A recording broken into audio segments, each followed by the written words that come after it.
Hey there, adventurers. Welcome to Let's Just Go podcast. I'm Kayla, and today I'm actually going to talk to you about all of the things going on at Disneyland in 2026. They were so kind to give us a list of all the dates this year for the different events that are happening.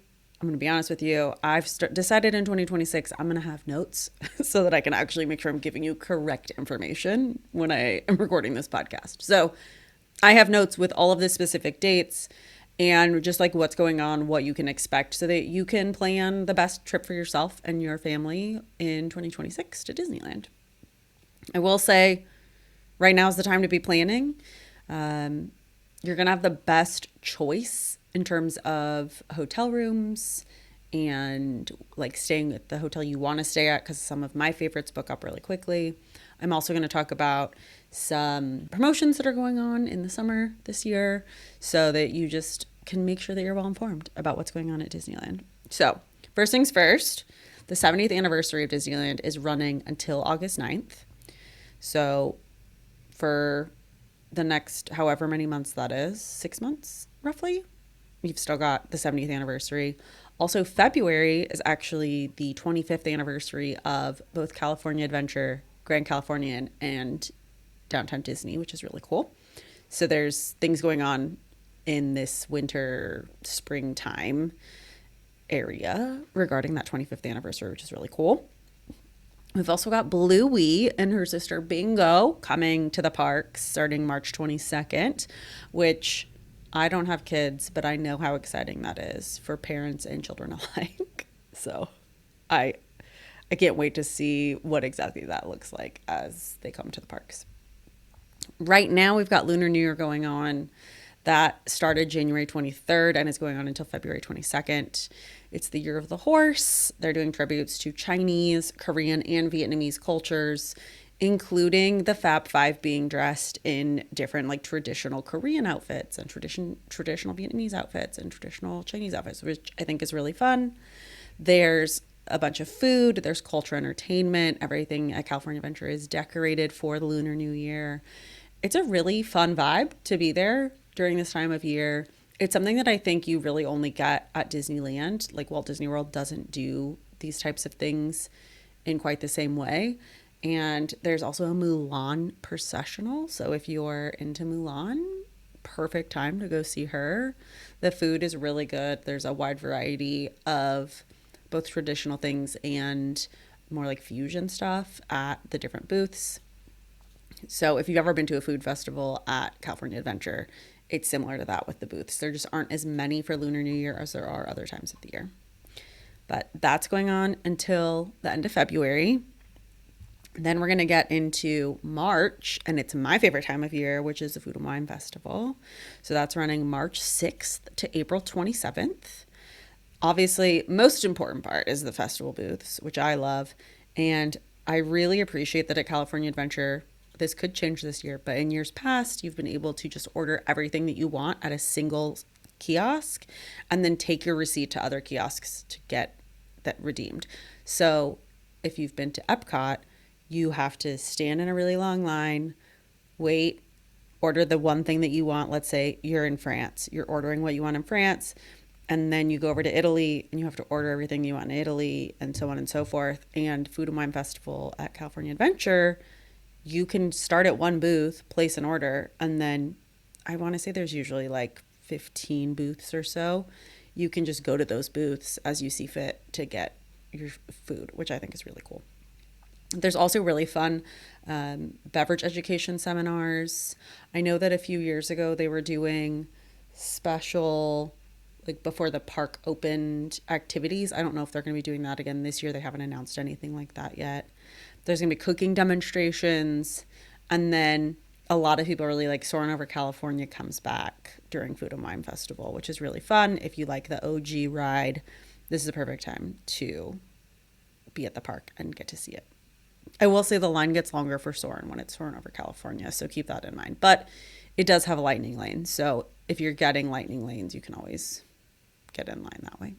Anyways, the other thing in the spring is Disneyland After Dark, which I'm actually going to be doing an entire episode, so be on the lookout for that, about Disneyland After Dark after hours nights. So in January and February was Sweethearts Night. Those are going to be wrapped up probably by the time this comes out. Then in March, they've got 70 Years of Favorites. April has Disney Channel Night. April and May, there's Star Wars Night. And then June, there's Pride Night. And these events are really fun because they're shutting Disneyland Park down early. There's going to be special food that you can get. There's going to be special characters you can meet on different, like you get really fun lanyards with credentials for the specific night that are themed to that night. So like for Sweethearts Night, it's got hearts all over it. And they're really a fun way to experience the parks in a way you haven't previously. So I, as you know, have been to Disneyland so many times. I've done so many things there. And I really like that these after hours events give you the ability to see something that you may not otherwise see. So we've actually been to 2 after hours nights. One was villains and the other, I think it was like 90s themed. I remember there being an Oliver and Company VHS tape, like life-size VHS tape that I could take a picture in front of. But I really don't remember the theme of it. And I forgot, literally as I'm telling you this right now, is me remembering that we did that. It was very cool, but I do not remember. It was the very first year that they did these extra ticketed events. And it was a really fun time. And we ate a bunch of food and met some characters. And I'm really excited for Disney Channel Night this year. I think it sounds like it'd be a lot of fun. They did it last year. The 70 Years of Favorites it's a special one for this year that I don't believe will be coming back because it's specifically for the 70th anniversary of the park. But they're really fun if you're looking for like a new way to experience Disneyland, or maybe you're tight on time and you want to be able to maximize your time in the park. It's also a perfect time to like go on rides that might have a long line otherwise, or if there's something you're really interested in. So if you're really into Star Wars, you might want to go to one of the Star Wars nights. Or if you're like me and you really want to see Disney Channel because they're going to have Kim Possible and Ron Stoppable, then maybe that's what you should do. So they're a lot of fun. I personally like going to them. They're also in slower times of the year, which is nice. So it's not going to be as busy if you're going to the parks the days around those parties too, which is really great. Then we get into summer. August is D23, which is sort of like if Comic-Con was only Disney, that's what D23 is. It's all put on by Disney. There's tons of merch. There's tons of people to meet, and not meet, but like listen to. Like there's a lot of speakers. It really is like Comic-Con in terms of it's taking over the convention center. It's in the stadium. Like it's all over Anaheim. And there's also going to be D23 days in the park itself. So that's just something to keep in mind. If you're traveling in August, be aware that D23 is happening. Summer is usually the busiest time of year, and it's also going to be hot. But don't worry. I have things to tell you. If you're traveling in the summer, make sure you're staying hydrated and you're taking breaks. The nice thing about Disneyland is that you can typically walk back to your hotel or like quickly get back in whatever way you need to, if that's taking the monorail, or maybe you rented a car and so you're taking your car back. It's very easy to take those breaks. And then I think the most important part, and something that I should actually probably put together a whole episode about, is making sure that you're not overwhelming yourself with expectations when you're going to Disneyland and it's busy. Because at the end of the day, you're not going to be able to see and do everything, even if you're there for a week. There's too much. There are things, I've worked at the park and I go on a regular basis, and there are things that I still have never seen or done. So keeping in mind that you should really just have like I say top 3 priorities, but it's really up to you. Maybe you have like one thing you really want to do. Just making sure that you're setting those expectations so that you're not disappointed and you're not overwhelming yourself and ending up totally burnt out at the end of your trip. The good news for the summer is that there's actually a special ticket offer for kids and a discount on stays at the Disneyland Resort hotels. So the dates for both promotions are May 22nd to September 7th. The discount on the Disneyland Resort hotels is up to 25% off. And then the ticket offer is actually a child ticket. A park hopper is $50 for a day, and you can do up to a 3-day park hopper. So you can either do $50 for one day, $100 for two, or $150 for three. So if you have a child up to the age of 9 and you've been debating taking them to Disneyland, this is the cheapest I've seen tickets in a very long time. And it's such a good deal. And adults are still going to be the regular price, but it's a savings of hundreds of dollars. I actually had recently quoted a client for these dates before this promotion went into effect, and I redid the quote and was saving them, I think, like $300 just on their one child ticket. So keep that in mind for summertime. If you're wanting to visit, this might be a good summer to do that. The next thing we have is Halloween time, which I'm going to be honest with you. Halloween time starts on my birthday this year. And my birthday's at the end of August, and I get very upset when people start talking about Halloween before I've been able to celebrate my birthday. And this is no exception. So Halloween is running from August 21st to October 31st this year. Oogie Boogie Bash, which is a separately ticketed event at California Adventure, actually starts August 13th. So before the Halloween time has officially launched. And then there's the Dia de los Muertos celebration, which also starts August 21st, but runs until November 2nd.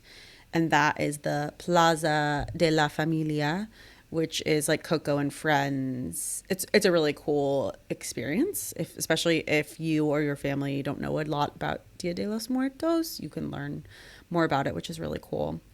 I will say my favorite thing about Halloween time is seeing the characters dressed up in their Halloween costumes. Like Mickey and Minnie in their little costumes is always so cute. And the pumpkins that are all over the parks. I've had some really fun pictures of pumpkins. There's also usually a special Halloween tour that's done by guest relations, if that's a thing that interests you. And it's the start of the Haunted Mansion holiday overlay, which runs both Halloween time and Christmas or the holidays season. So there's a lot of really fun stuff happening during Halloween time. It is a matter of the trade-off. Like there's going to be more crowds. Oogie Boogie Bash typically sells out very quickly. This year they've already given us all of those dates this far in advance, which is really great. We don't know when tickets will go on sale yet, but I'm sure they will sell out day of or day after, because that's usually what happens. It's a really fun time to be at the parks. And if you like Halloween, I think you'd really enjoy it. There will probably eventually be a promotion for rooms around that time, but nothing's been announced yet. So far, we only have the summer promotion. So that's going until October 31st for Halloween time, and then November 2nd for the Dia de los Muertos celebration. Then we've got the holidays starting November 18th. So you've got about a 2-week gap in there where Halloween will be coming down and the holidays will be going up. Some people like to try to be there for both. If that's the case for you, then I would suggest getting there November 1st, seeing what there is to see, and trying to stay. I don't think you're going to see both very easily, but it's possible. So November 18th is the start of all things holiday at Disneyland, which means It's a Small World does their holiday version.